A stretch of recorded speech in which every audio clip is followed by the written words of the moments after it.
How do physical retailers stay relevant in the digital age? That's what this conference is really all about, has been for the past 3 or 4 years. Stores as we knew them are over, and that is really something for retailers and designers to have sink in. The way that we operate stores, the way that we design stores, the way that we've been doing stores, pretty much all of our professional lives is over. Once upon a time, there was a thing called a store. But in the stores, we sold stuff. We merchandised it, we put it out there, we put a price on it, we put it on shelves and we sold it. And at the end of the day, the consumer did all of the work, did all the work. We call that the burden of fulfillment. So the burden of fulfillment was on the consumer. Hey, consumer, make a list, get in the car, take all the people, bring them there, put them in a bag. Don't worry, we'll put it in a bag for you. That's what we'll do. And that was about it. Now, it's a little bit different, right? We don't have to go to stores anymore.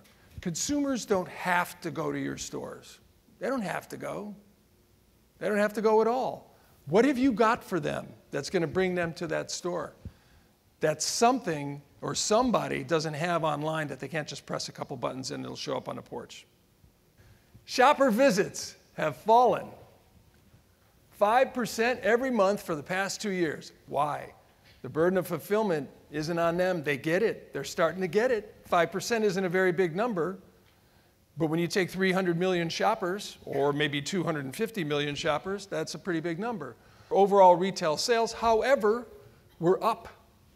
So overall retail sales are up, store visits are down. Guess what's happening? Burden of fulfillment. I don't have to do that. I can press a couple buttons.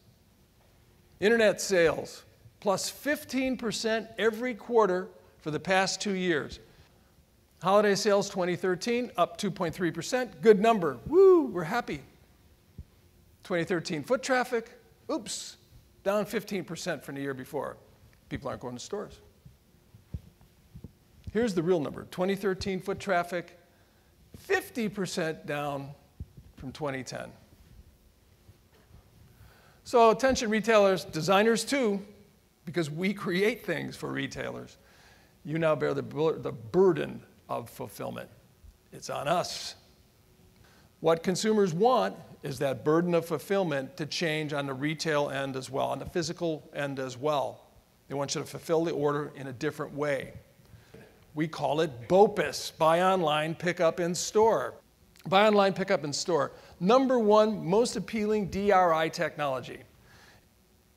So we know buy online, pick up in store, simple things like that are more important than all the technology and all the gizmos in the world. Buy online, pick up in store. How do you do buy online, pick up in store? How is it done best? How can we start to solve the burden of fulfillment? Because they're there for speed, they're there for convenience, they're there to avoid shipping charges, they're not there to shop the store, they're not there to buy a bunch of other stuff. They need something, they kind of need it now, so put it in my trunk and I'll drive by and I'll go home. For any type of store. So people who use BOPIS don't want to go into stores, especially young people. Let's get that straight. They don't want to go in there. If they do, they want it in the front of the store. So that's the way to do it right. So I'm going to go through some pictures. This is what we showed the consumers and asked them to rate. So this is drive-through, how we showed it. Somebody comes out, puts it in your trunk, you didn't even get out. 65% for young people, 49% for boomers, both good numbers. So young people, all about this, driving through. Number two, about 50-50, kind of the same for this idea of buy online, pick up in store. They know I'm coming.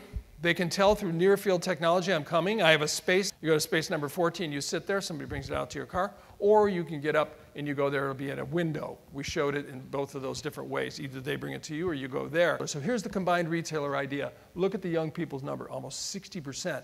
So again, you picture a chart like this, you've got 60% of the people saying, yeah, I really, really like that. Extremely and very much so.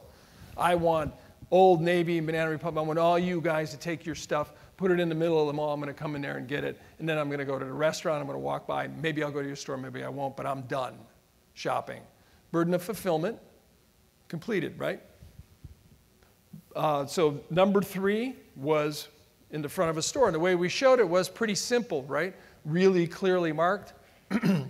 Buy online, pick up in store. We have a couple of attendants there. We kind of heard for baby boomers, every time we showed that to a boomer, they're like, oh, wow, that's the best one ever because it's got people, you know, where I can actually talk to a person. Again, older people have like an affinity for stores.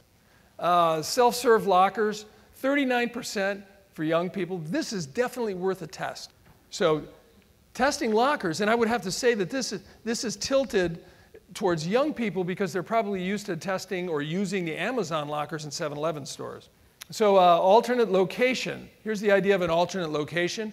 I'm going to come, this is what Walmart's trying. I'm going to come into your neighborhood, only they're doing a drive-through. I'm going to come into your neighborhood, I'm going to have a store there, it's going to be exclusively us, it's going to be smaller. You buy online, pick up in store, you can really come and get it easy, right?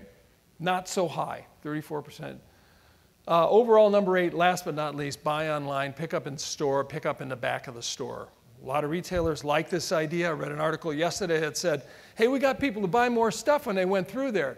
What about brand loyalty? What about satisfaction? All those other things. What we're hearing, not a good idea.